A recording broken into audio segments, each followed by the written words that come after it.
오늘 우리 시편 강의 25번째 시간, 주님이 주시는 화평, 주님이 주실 화평에 대해서 시편 85편의 말씀으로 이제 하나님의 말씀을 나누기 원합니다.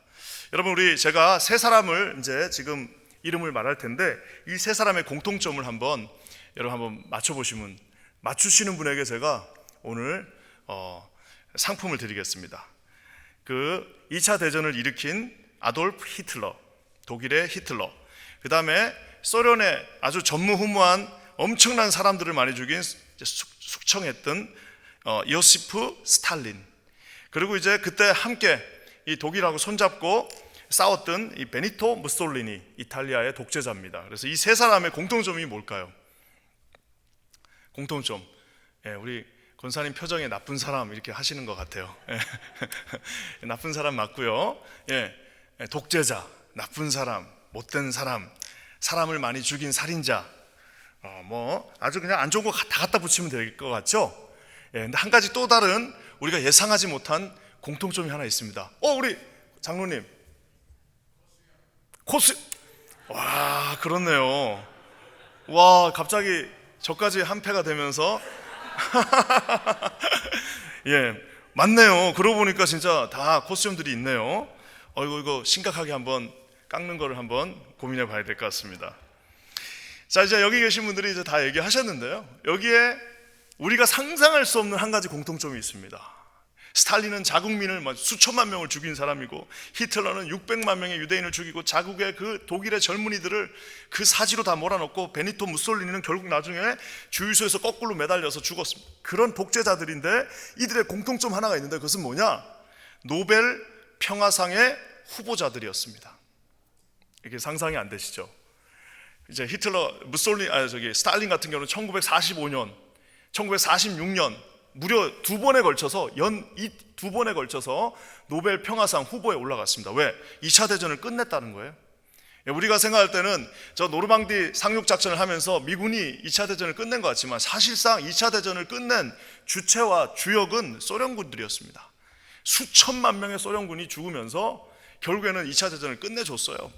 그러니까 우리가 생각할 때 노르망디 상륙 작전, 거기 수백 명, 수천 명밖에, 물론 그것도 고귀한 인원이지만, 우리가 생각할 때는 미국 영화를 하도 많이 봐서 노르망디 상륙 작전 해갖고 2차 대전이 끝난 것 같지만, 사실은 동부전선에서 정말 말 그대로 수천만 명의 소련의 그 젊은 병사들이 끊임없이 그냥 가서 다 죽은 거예요. 그래서 2차 대전이 끝났기 때문에 노벨 재단에서 이오시프 스탈린에게 노벨 평화상을 줘야 된다라는 후보로 올라갔습니다. 물론 감사하게 이제 확정은 되지 않았지만 후보에 이 세 사람이 올라갔습니다.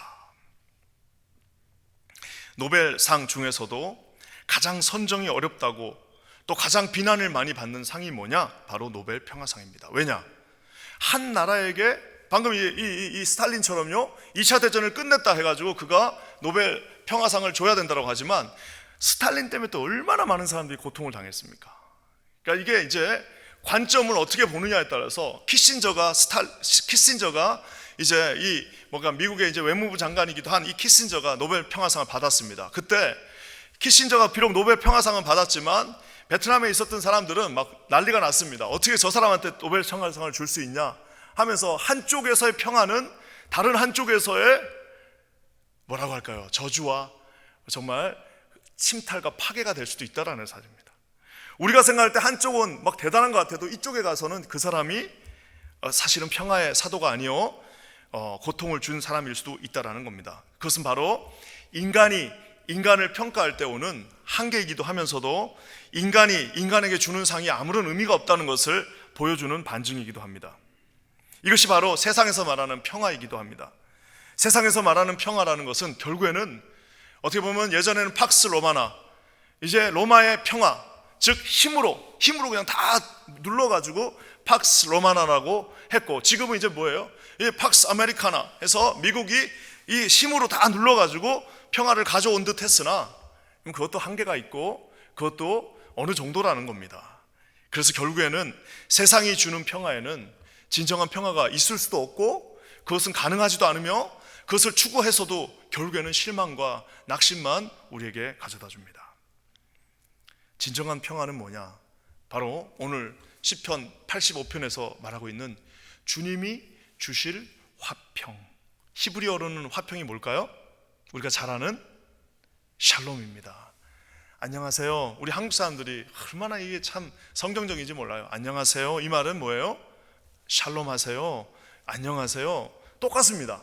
그러니까 샬롬, 이제 우리가 내년에 성지순례 가면 히브리 이제 저 팔레스타인 쪽 말고 히브리 가면 샬롬 샬롬 샤밧 샬롬 하면은 뭐예요? 주일날 아침에 샤밧 샬롬 하면 주일날 아침에 당신을 축복한다라는 그 말이기도 합니다. 그래서 샬롬으로 우리가 인사를 하는 것처럼 이 샬롬은 말 그대로 평화는 평화인데 어떤 평화냐? 우리 주님이 주시는 평화를 샬롬이라고 합니다.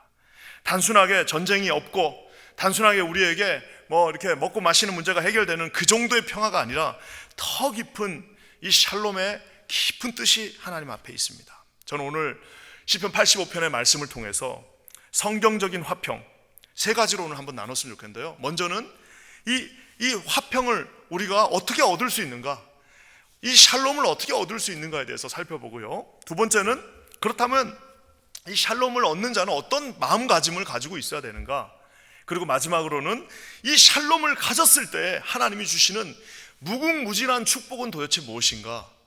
여러분, 우리 이것은 교회에도 적용될 수 있고요, 우리 가정에도 적용될 수 있습니다. 만약에 우리가 하나님이 주시는 샬롬을 우리 가정에 가져올 수 있다면 그 하나님이 주시는, 그 가정에 주시는 형용할 수 없는 엄청난 축복이 함께한다는 사실입니다. 그래서 오늘 어떻게 하면 샬롬을 얻을 수 있는가, 샬롬을 어떻게 하면 우리가 다짐할 수 있는가, 결심할 수 있는가, 마지막으로는 샬롬을 우리가 하나님께서 주신 그 샬롬을 가진다면 어떤 축복을 주님이 우리에게 예비하시고 주는가에 대해서 오늘 이 시간에 한번 나누기를 원합니다. 오늘 이 방송을 듣고 계시는 우리 사랑하는 모든 성도님들에게도 오늘 동일한 은혜가 함께 하시기를 주님의 이름으로 간절히 축원합니다.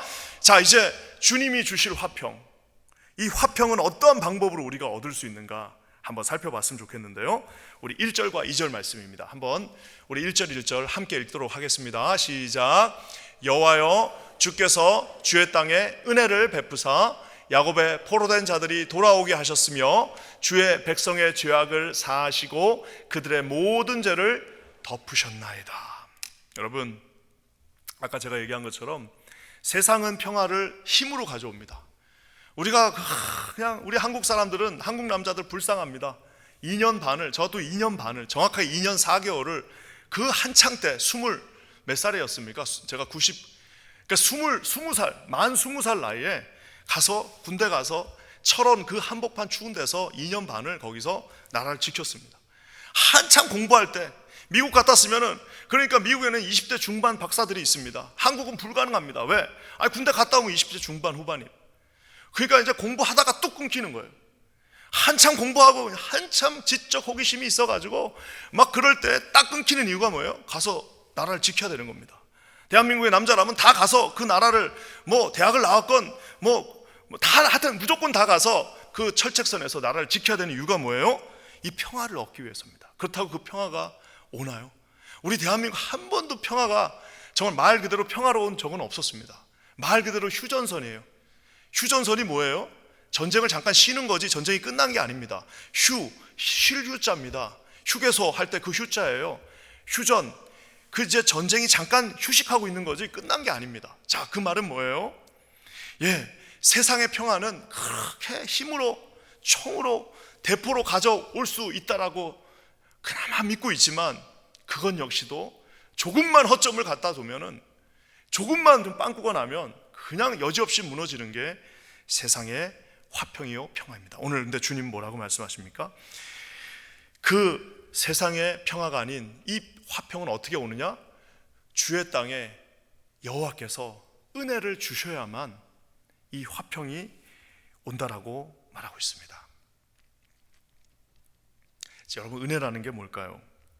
그 은혜라는 말을 세상에 있는 말 어떤 걸로도 바꿀 수가 없습니다. 저는 그냥 딱 하나, 이렇게 여러분 말하면은 이게 좀 천박해 보일 수도 있지만, 아무리 제 신학적인 모든 것을 다 동원하고 모든 철학적인 사고를 해도 은혜라고 하는 이 성경적인 그레이스를 해석할 수 있는 말은 조금 천박하게 말하면 공짜 선물이고요, 조금 멋있게 말하면은요 선물이에요. 그냥 선물. 제가 왜 이렇게 말하느냐? 여러분, 우리가 말하는 것처럼 은혜라는 것은 돈으로 살 수 없습니다. 은혜라는 것을 우리가 무슨 값으로 내 은혜는 내가 사겠다, 하나님이 주신 내 은혜는 내가 돈 주고 사겠다, 하나님이 주신 내 은혜는 내가 열심히 일해서 내가 얻겠다, 하나님이 주시는 그 은혜는 내가 최소한 내 밥값은 내가 하고 사겠다라고 말하는 순간 그것은 은혜가 되지 않습니다. 은혜라는 것은 뭐예요? 값없이 하나님께서 예수 그리스도의 보혈로 값없이 저와 여러분에게 주시는 정말 말 그대로 선물입니다. 제가 늘 비유하는 거지만, 여러분, 우리가 수영을 잘하는 사람들이 있습니다. 아주 그냥 너무너무 부럽게 수영 잘하는, 요즘 올림픽에 막 수영 나오는데 막 어깨가 이렇게 벌어진 수영 선수들 멋있지 않나요? 그 수영 선수들이 수영해가지고요, 이쪽 뉴욕에서부터 맨하탄 저 밑에까지 해가지고 허드슨 강 건너가지고 저 뉴저지까지 갈 수 있습니다. 우리 같은 사람은 못 가죠. 한 200m 가다가 휩쓸려서 다 죽을 겁니다. 하지만 어깨 이렇게 벌어지고 아주 그냥 수영으로 똘똘 뭉친 근육을 가진 사람이 아마 이 허드슨 강을 쫙 가로질러서 뉴저지까지 갈 수 있을 겁니다. 하지만 여러분, 아무리 어깨가 산같이 벌어지고, 아무리 어렸을 때부터 수영을 하고, 아무리 온몸이 근육으로 다 돼 있어도 허드슨 강은 건널 수 있지만 대서양은 건널 수 없습니다. 사랑하는 성도 여러분, 우리가 윤리적으로 착한 사람은 될 수 있습니다. 우리가 윤리적으로 좋은 사람은 될 수 있지만 구원의 문제를 해결하는 그 대서양을 건널 수 있는 사람은 아무도 없습니다. 그렇기 때문에 저와 여러분은 다 죄인. 제가 학교 다닐 때 설교학 시간에 우리 참 다른 많은 것들이 기억나지만 우리 교수님이 해주셨던 유명한 말이 있습니다. 설교자는 누구냐? 누가 설교하는 프리처냐? 프리처는 무슨 대단한 사람이 아니라 죄인이 죄인에게, 저도 죄인, 여러분도 죄인, 죄인인 내가 예수 그리스도의 보혈을 의지해서 저기 계신 주님을, 저기 주님이 계시다라고 손짓해주는, 저기에 예수님이 계시다, 저기에 우리를 구원하신 주님이 계시다라고 하는 그 사람이 설교자라는 겁니다. 무슨 설교자가 무슨 슈퍼 울트라 능력을 받아서 나는 아무런 죄가 없고 내가 무슨 이렇게 한번 던지면 다 쓰러지고 그러는 게 설교자가 아니라, 자기가 죄인임을 깊이 깨달은 그 사람, 나는 절대로 저 대서양을 내 힘으로 건널 수 없다라는 것을 너무나도 깊이 깨달은 그 사람, 나는 도저히 할 수 없다라는 것을 가슴 깊이 사무치게 깨달은 그 사람이 너도 할 수 없다라는 것, 내가 할 수 없는 것처럼 너도 할 수 없다라는 것, 그렇기 때문에 우리는 예수 그리스도의 유일한 그 보혈이 필요하다라고 외치는 사람이 설교자라고 말하고 있습니다. 사랑하는 성도 여러분, 저는 우리 가운데 특별히 이 세속적 종교인들, 자유주의자들, 리버럴리스트들, 많은 사람들이 여기에 속습니다. 착한 일을 하면서 내가 구원받았다고 생각합니다. 착하기 때문에, 나는 누군가에게 해를 끼치지 않기 때문에 나는 착한 사람이다라고, 하나님은 나에게 페이버를 주신다라고 생각합니다. 사랑하는 성도 여러분, 성경적으로 그 누구도 구원받을 수 없습니다. 오직 누구냐? 그리스도의 보혈을 의지하고, 우리는 허드슨 강은 건널 수 있지만 대서양은 건널 수 없다라는 사실을 뼈저리게 느끼는, 아예 시도를 하지 마셔야 됩니다. 허드슨 강은 지금부터 한번, 저도 나이가 있지만 한번 열심히 훈련하면 한번 늘 그 강 건널 때마다 드는 생각이, 이거 한번 수영해보면, 내 거제도 출신인데 그래도 이거 한번 열심히 해보면 한번 건널 수 있지 않을까라는 그런 생각이 듭니다. 그거는 한번 시도해 볼 수 있어요. 하지만 대서양은 절대로 건널 수 없습니다. 사랑하는 성도 여러분, 저와 여러분은 예수 그리스도의 화평, 레콘실리에이션, 그가 주신 십자가에서 양팔을 벌리시고 십자가에서 하늘과 땅을 이어서 하늘에 계신 하나님과 이 땅에서 있는 저희들을 서로 화평케 한 화목의 제물이 되어주셔서 이어주시고, 레콘실리에이트, 다리의 예화가 되어서 이쪽에서 저쪽으로 건너가게 해주신 그리스도의 보혈이 없이는 우리는 주님의 평화를 절대로 찾을 수 없습니다. 저는 예수 그리스도의 샬롬이 저와 여러분 여기 가운데 모두 함께 하시기를 주님의 이름으로 간절히 축원합니다. 그러니까 우리가 사람을 평가할 때 그냥 내 며느리도 죄인, 나도 죄인, 나도 죄인, 너도 죄인. 그 죄인이 그 타잔 와이프 죄인이 아니라 죄인, 죄를 지은 사람, 죄를 짓고 있는 사람, 앞으로도 계속 죄 지을 사람. 너도 죄인, 나도 죄인. 여보, 당신도 죄인, 나도 죄인. 죄인끼리 모였으니 무슨 좋은 일이 있겠는마는 그래도 어떻게 하신다고 오늘 주님 말씀하십니까? 여러분, 우리 주님의 저기 이제 세 번째 줄부터 이제 2절 말씀이 이렇게 나와 있습니다. 주의 백성의 뭐라고요? 죄악을 사하시고, 그 다음에 뭐라고 말씀하세요? 그들의 모든 죄를 어떻게 한다고요? 덮으시고. 저는 이게 참 이 말씀이 너무 참 오늘 와닿습니다.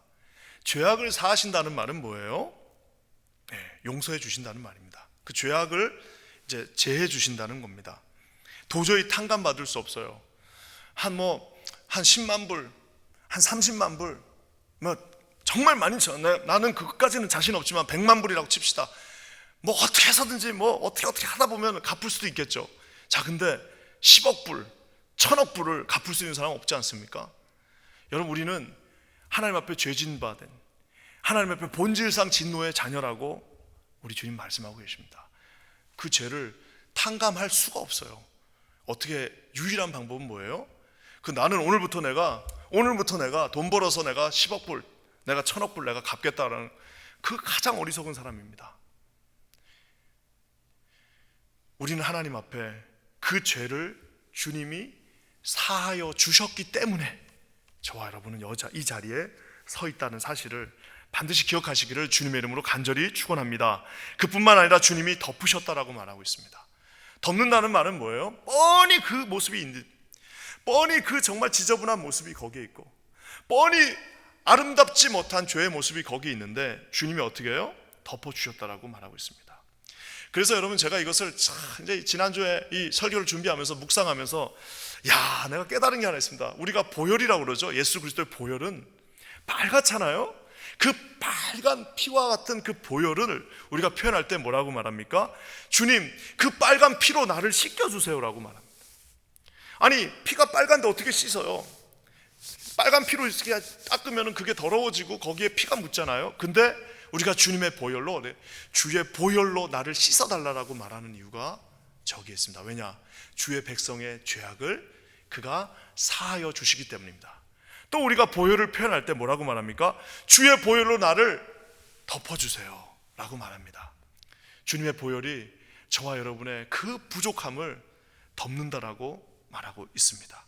우리 주님은 그 보혈로 우리를 깨끗하게 씻기도 하시고, 그 보혈로 저와 여러분의 상처나고 모난 거기를 이렇게 덮기도 하신다는 사실을 여러분 반드시 기억하시는 저와 여러분 되시기를 주님의 이름으로 간절히 축원합니다. 그래서 우리가 보혈을 의지하는 이유가 거기에 있습니다. 어떤 보혈이에요? 나를 씻겨주시는 보혈, 나를 덮어주시는 그 보혈 앞에 나아가시는 저와 여러분 모두가 되시기를 주님의 이름으로 간절히 축원합니다. 여러분, 유명한 책 한 권이 있습니다. 모든 용서는 아름다운가. 영어 제목은 The Sunflower예요. Sunflower. 이게 이제 시몬 비젠탈이라고 하는 유명한 나치 사냥꾼이죠. 시몬 비젠탈이라고 하는 일생 동안 나치에서 부역한 사람들을 1100명을 갖다 잡아 넣었습니다. 이제 나치 사냥꾼인, 제가 옛날에도 한번 얘기한 적이 있는데, 그분이 쓴 책이 이 The Sunflower, 영어 제목은 The Sunflower예요. 이게 왜 더 선플러인가 제가 나중에 한번 봤더니 책에 이렇게 나와 있습니다. 갔더니 독일군 병사들이 죽으면 거기에 이 무덤을 만들어 놨대요.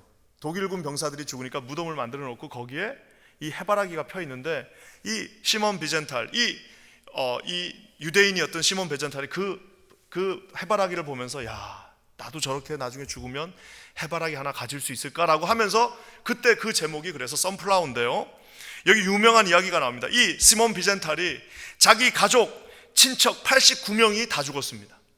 자기 가족들 89명이 다 그 폴란드 수용소에서 다 죽었습니다. 자기 혼자 살아남았어요. 자, 1941년 이제 나치의 유대인 수용소에서 온몸을 붕대에 칭칭 감고 있던 죽어가고 있던 독일군 젊은 그 친위대 장교가 시몬 비젠탈을 부릅니다. 온 얼굴에 다 붕대를 감고 있는, 이제 얼마 안 남았어요. 숨을 헐떡거리고 있는 이 독일군 장교 칼이라고 하는 독일군 장교가 시몬 비젠탈을 불러서 자기의 죄를 고백합니다.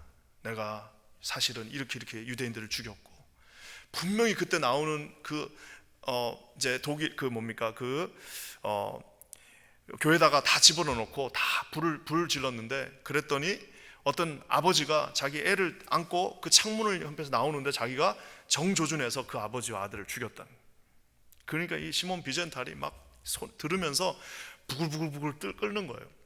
그러는데 이 독일군 장교가 죽어가면서 그에게 뭐라고 그랬나? 혹시 나를 용서해 줄 수 있겠냐? 나를 용서해 줄 수 있겠냐? 근데 이 시몬 비젠탈이 자기 가족이 89명이 죽었는데 어떻게 용서를 합니까? 그러니까 그냥 그 잡고 있던 손을 놓고 뒤돌아서 나왔다고 합니다. 그러면서 이분이 계속 그 사람의 마지막 말, 나를 용서해 줄 수 있겠냐? 나중에 이분이 심지어는 그 칼이라고 하는 젊은 장교의 어머니도 찾아갑니다. 그래가지고 나를 용서해 줄 수 있겠냐는 그 말. 그래서 이분이 그거를 책으로 쓴 게 바로 이 The Sunflowers, 모든 용서는 아름다운가 라는 책입니다. 그래서 1부는 자기 이 간증을 집어넣고요. 자, 2부는 뭐냐면은 이 북을 시작하면서 이렇게 말합니다. 당신이라면 그러면 과연 어떻게 하겠냐? 나는 그때 용서 못했는데 당신이라면 어떻게 하겠느냐라고 하면서 책이 끝나요. 그러니까 전 세계에 있는 모든 무슨 뭐 딜라이 라마부터 시작해서 유명한 모든 사람들이 나는 이렇게 하겠다라고 해서 막 이제 그걸 써서 보낸 것이 이제 2부입니다. 2부. 그래서 그 나와 있는 내용들을 다 읽는데요. 제가 그 내용을 다 읽고 나서 그 53명의 세계적인 명사들이 나는 어떻게 할 것인가에 대한 뭐 이렇게 해야 된다 저렇게 해야 된다 이것이 맞다 저것이 맞다는 것을 다 읽고 나서 내가 내린 결론이 뭐냐면은 아무도 답이 없어요. 답이 어떤 사람도 시원한 답이 없습니다. 여러분, 그 말은 뭐예요? 허드슨 강을 건너냐 말 거냐. 내가 수영을 해서 허드슨 강을 건너냐 말 거냐를 가지고 지금 밑에서들 막 싸우고 이게 맞다 저게 맞다 그러는데 제가 보기에는 다 허드슨 강을 건너다가 그거를 건널 수는 있겠으나 그를 용서하고 안 용서하고 하면서 그 허드슨 강 정도는 건널 수 있으나 아무도 자신들의 철학과 자신들의 세상적 종교와 자신들의 윤리로 그 대서양을 건널 수는 없다는 겁니다. 사랑하는 성도 여러분, 우리가 화평할 수 있는 유일한 방법은 있습니다. 그것은 뭐예요? 예수 그리스도의 보혈을 의지하는 것입니다. 사랑하는 성도님들, 저와 여러분은 누구하고도 화평할 수 없습니다. 오직 한 가지 방법은 우리를 씻겨주시고 우리를 덮어주시는 그리스도의 보혈을 의지할 때만 우리 하나님과 화평을 이룰 수 있다는 사실을 여러분 믿으시는 저와 여러분 되시기를 주님의 이름으로 간절히 축원합니다. 하나님과의 화평, 예수 그리스도의 보혈 외에는 길이 없다라는 사실을 여러분 믿으시기를 주님의 이름으로 간절히 축원합니다. 우리 중고등부 선생님들도 얼마나 중요한 직책입니까? 여러분의 가장 중요한 직분은 우리 자녀들에게 어린 나이에 허드슨 강을 건너는 그 노력 자체를 빨리 포기하게 하고 대서양을 건너는 그 노력을 빨리 포기하고 주께서 주시는 그 화평을 얻게 하는 것이 여러분 가장 중요하다는 사실을 깨달으시는 저와 여러분 되시기를 주님의 이름으로 간절히 축원합니다. 그러면서 여러분, 이 화평은 그렇다면 이제 우리는 어떤 다짐을 해야 되는가? 예수 그리스도를 이제 우리가 화평의 이 평화의 하나님으로 우리가 받아들인다면 어떤 마음을 가짐을 해야 되는가? 이 8절 말씀에도 참 아름답습니다. 우리 8절 말씀 한번 다 같이 읽어볼게요. 시작. 내가 하나님 여호와께서 하실 말씀을 들으리니 무릇 그의 백성 그의 성도들에게 화평을 말씀하실 것이라. 그들은 다시 어리석은 대로 돌아가지 말지로다. 주님이 예고편으로 딱 말해주십니다. 내가 하나님 여호와께서 하실 말씀을 들었다라고 시편 기자가 말합니다. 들었어요. 자, 무슨 말씀 하시느냐? 무릇 그의 백성, 그리스도의 보혈로 다시 거듭난 그의 백성들, 그의 성도들에게 뭘 말하냐? 샬롬을 말할 건데, 자, 이 샬롬을 얻은 자, 이 그리스도의 샬롬을 받은 자, 이 그리스도의 샬롬과 함께하는 자는 뭘 해야 되느냐? 이 마지막 두 줄이 제일 중요합니다. 그들은 no turning back, 절대로 다시 그 어리석었던 그 샬롬을 없이 그 대서양을 내 힘으로 건너려고 했던 그 발버둥 치던 그 모습대로 절대 돌아가지 말지로다. 예전의 그 모습, 예전에 예수 없이 살았던 그 모습, 예전에 자기 호기대로 내가 어떤 사람인데, 내가 이 뉴욕에서 내가 그래도 이런 사람인데 저런 사람인데 하던 그 호기 어린 모습들, 그리스도의 보혈의 그 진정한 회개의 회심이 없이 생했던 모든 세상에서의 그 모든 모습들, 여러분 이제 저와 여러분은 no turning back, 절대로 우리는 돌아갈 수 없습니다. 저와 여러분은 이제 하나님 앞에 구속, 그 하나님의 구원을 비추임을 받은 자들 절대로 다시 돌아갈 수 없습니다. 저와 여러분은 오직 예수님만 붙잡고 계속해서 앞으로 전진하시는 저와 여러분 되시기를 주의 이름으로 간절히 축원합니다. 예전의 모습으로 기웃기웃거리는 분들이 있습니다. 기웃기웃거리는 분, 아이고 옛날이 좋았는데, 아이고 옛날에 내가 힘쓸 때가 좋았는데. 여러분, 힘쓸 때 하나도 안 좋았습니다. 여러분, 옛날에 하나도 좋은 거 없습니다. 지금 예수님과 함께하는 이 순간이 가장 소중한 순간이라는 사실을 여러분 반드시 기억하시기를 주님의 이름으로 간절히 축원합니다. 화평의 근원 되신 예수 그리스도. 여러분, 그래서 마태복음 5장 9절에 주님이 뭐라고 말씀하십니까? 마태복음 5장 9절 한번 읽어볼까요? 시작. 화평하게 하는 자는 복이 있나니 그들이 하나님의 아들이라 일컬음을 받을 것이며. 자식들 보면 어떻게 유전자 DNA가 똑같은지 똑같습니다. 하는 거 보면 콧날도 잘 때 보면 신기합니다. 와, 내가 여기 있네? 똑같습니다. 나이 먹으면 옛날 자기 아버지 얼굴이랑 똑같습니다. 화평하게 하는 자, 에이레네, 샬롬을 하는 사람 누구예요? 예수님을 말합니다. 화평하게 하는 자는 복이 있습니다. 블레스드한, 바라크라는 그 복이 있는데, 그 복은 어떤 복이냐? 예수님도 하나님의 아들, 저와 여러분도 하나님의 아들이라 일컬음을 받는다라고 말하고 있습니다. 저와 여러분이 이 에이레네, 이 샬롬을 우리가 실천하게 되는 순간 누가 하나님의 자녀가 되는 거예요? 예, 하나님을 닮은 사람입니다. 예수님은 어떤 사람이에요? 오셔서 십자가에서 화평을 이루신 분입니다. 저와 여러분이 하나님 앞에서 이 화평하게 하는 자 복이 있다라고 말하고 있습니다. 여러분이 가는 그곳에 하나님의 샬롬이 이루어지기를 주님의 이름으로 간절히 축원합니다. 여러분이 딱 들어가면 거기에 화평이에요. 여러분이 그곳에 딱 서는 순간 거기에 화평이 싹 가는 순간 거기에 그냥 싸우다가도 화평이 아름답게 이루어져.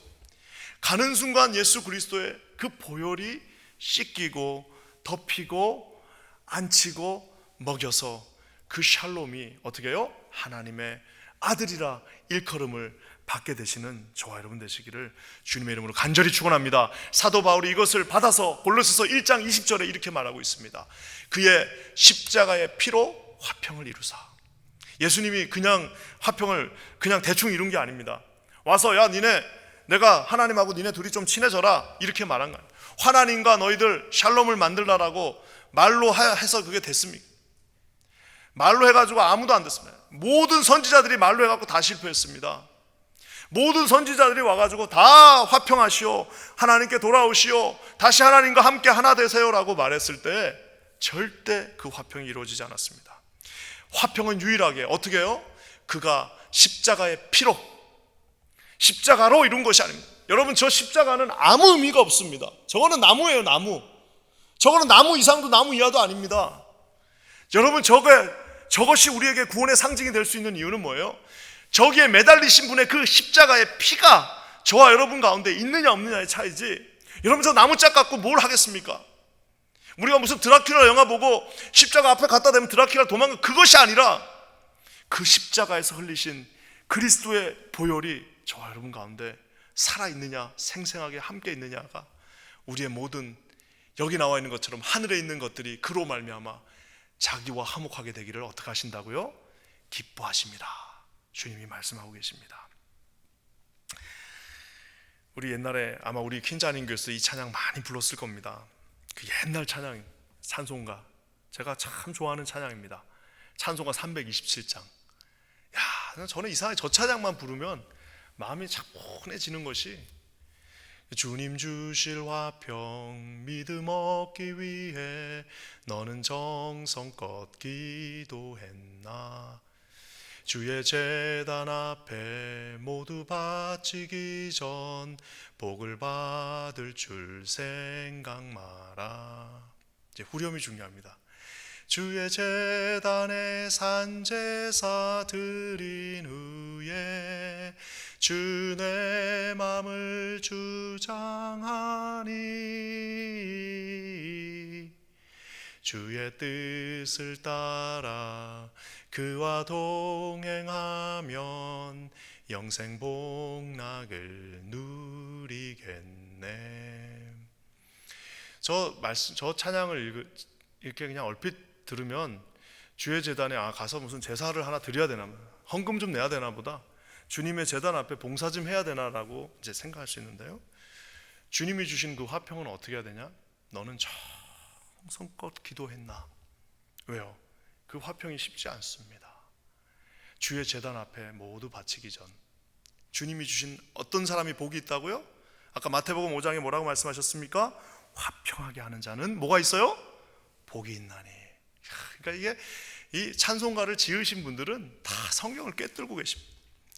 주의 제단 앞에 모두 바치기 전 복을 받을 줄 생각마다 그 복이 무슨 돈을 버는 게 아니라 저 화평하게 하는 자가 되는 것입니다. 그러면서 여러분, 이 후렴이 중요한데요, 주의 제단에 가서 헌금하고 이런 게 아니라 주의 제단에 뭐예요? 산제사, the living sacrifice.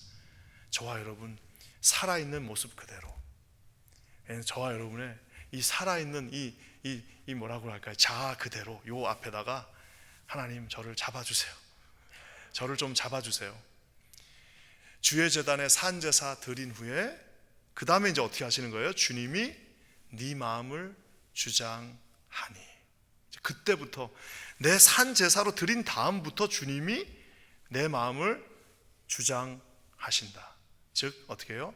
다스리시고 컨트롤하시고 만지시고 이끌어주고. 그 전에는 어떻게 되는 거예요? 여기다 산제사로 드리기 전에는 그거 다 우리 생각입니다.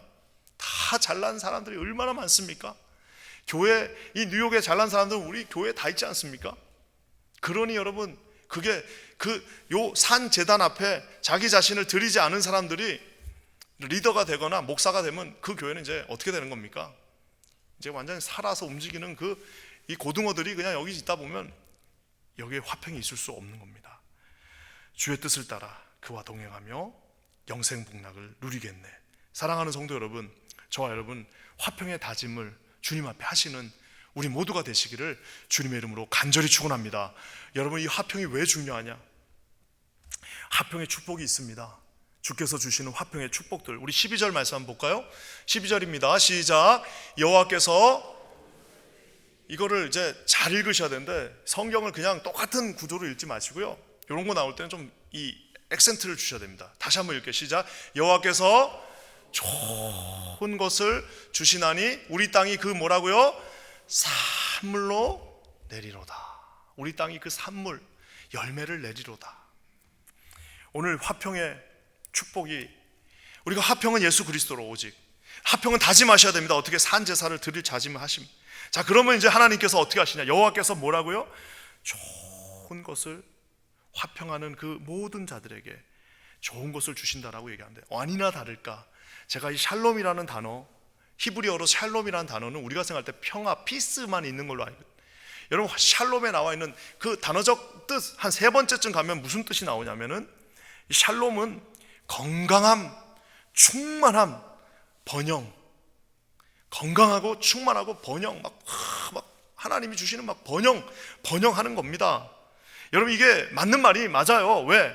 건강한 가정, 샬롬이 있는 가정에 하나님이 뭘 주십니까? 그냥 내 전때까지는 그랬어. 내 전때까지는 정말 안 좋은 집안이었지만 예수님을 내가 믿고 나서부터 내가 샬롬으로 내 가정을 다스리니까 샬롬에서 자란 자녀들은 평안하게 자랍니다. 평안하게 자라나면서 자신감을 가지고 구김살 없이 그냥 그 하나님이 주시는 샬롬이 그곳에 있는 거예요. 그러니까 여러분, 아무리 어려운 가정도 그럴수록 더 교회 나오셔야 됩니다. 우리 집에서 내 소망이 없다, 그러면 교회라도 나오셔야 됩니다. 우리 주일학교 선생님이 붙잡아 주셔야 되는 거예요. 아무리 집안이 정말 엉망인 집안이라 할지라도 교회 나와서 우리 자녀들을 우리 선생님이 그 말씀 하나로 붙잡아 주면 그 아이에게도 소망이 있습니다. 사랑하는 성도 여러분, 이 샬롬은 우리에게 건강함과 충만함과 번영을 약속해 주신다고 말하고 있습니다. 건강한 교회는 어떤 교회일까요? 여러분, 교회를 성장시키는 가장 최고의 방법, 교회가 부흥하는, 교회가 막 쫙쫙 막 1년에 막 20%씩 30%씩 쭉쭉쭉쭉 부흥하는 최고의 방법은 뭘까요? 최고의 방법이 뭘까요? 전 세계에서 설교 제일 잘하는 사람 여기다 갖다 놓는다고 그게 될까요? 여러분, 전 세계에서 제일 좋은 시스템을 여기로 다 들고 온다고 이게 될까요? 전 세계에서 최고로 멋진 무슨 목사님들 여기다 다 갖다 놓는다고 그게 되겠습니까? 건강한 교회가 되는 방법은 샬롬을 그 교회에 가져오는 겁니다. 샬롬을 가져오면 뭐라고요? 건강함, 충만함, 번영을 주님이 주신다라고 말하고 있습니다. 사랑하는 성도 여러분, 우리 킨자하는 교회 주님이 주신 이 샬롬이 함께 하는 줄을 저는 믿습니다. 우리 킨자하는 교회 이 샬롬과 함께 우리 교회가 아름답게 성장할 줄 믿습니다. 제가 여기 있는 동안에 우리 이제 당회도 하고 이러면은 당회도 그렇습니다. 당회는 많은 의견들이 올라오니까 다 사람들이다 보니 다 의견이 다릅니다만은 우리가 지난 2년 반 동안 그 당회를 이끌면서 우리가 의견은 다를 수 있지만 한 번도 거기서 싸움이 나고 이런 적은 없습니다. 그건 뭐예요? 주님이 주시는 샬롬이 우리 킨자하는 교회와 지금 함께하고 있다라는 사실입니다. 사랑하는 성도 여러분, 우리 주님께서 주신 이 샬롬이 우리 교회와 함께 함으로 말미암아, 그러니까 샬롬이 이제 있으면 어떻게 하라고요? 아까 제가 뭐라고 그랬어요? 건강함, 충만함, 그 다음에 번영입니다. 이게 그냥 낙수 효과죠. 이 교회에 샬롬이 있으니까 뚝뚝뚝뚝 여기저기 떨어지는 그 샬롬이 각 가정마다 뚝뚝뚝뚝 떨어져가지고 교회가 잘 되면 가정도 잘 되게 되어져 있습니다. 교회가 아름답게 성장하면 우리도 함께 성장하게 되어 있습니다. 우리 하나님께서 주시는 그 샬롬의 충만함과 번영함이 우리 모두와 함께 하시기를 주님의 이름으로 간절히 축원합니다. 화평하면 주님이 뭐라고요? 여호와께서 좋은 것을 주신답니다. 그냥 싸구려 주시는 게 아니라 좋은 것을 주신답니다.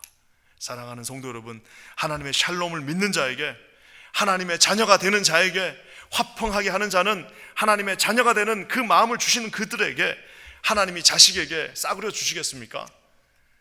그렇잖아요. 하나님 자식한테 기저귀도 있으면 1, 2, 3, 4 있으면 돈이 없어도 아무리 힘들어도 그래도 4번은 내가 못 사겠다, 최소한 3번 사자 하고 하는, 분유를 사도 그래 가격이 이렇게 왜 4개를 놔뒀는지 몰라요.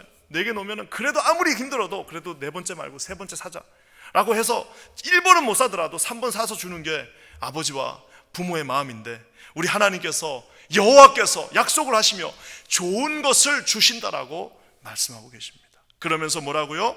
그냥 좋은 것만 주는 것이 아니라 우리 땅이 그 산물을 내리로다. 우리 땅, 우리의 이 근본된 땅이 아름다운 축복의 열매들을 맺는다라고 말하고 있습니다. 저는 우리 킨자하는 교회가, 저와 여러분 모두가 이 축복의 이 열매들을 맺는 하나의 통로가 되시기를 주님의 이름으로 간절히 축원합니다. 제가 주례할 때마다 그 친구들 만나면 제일 먼저 하는 말이 있습니다. 너는 지금부터 결정해. 네 인생을 지금부터 결정해라. 그냥 맨날 어디 가서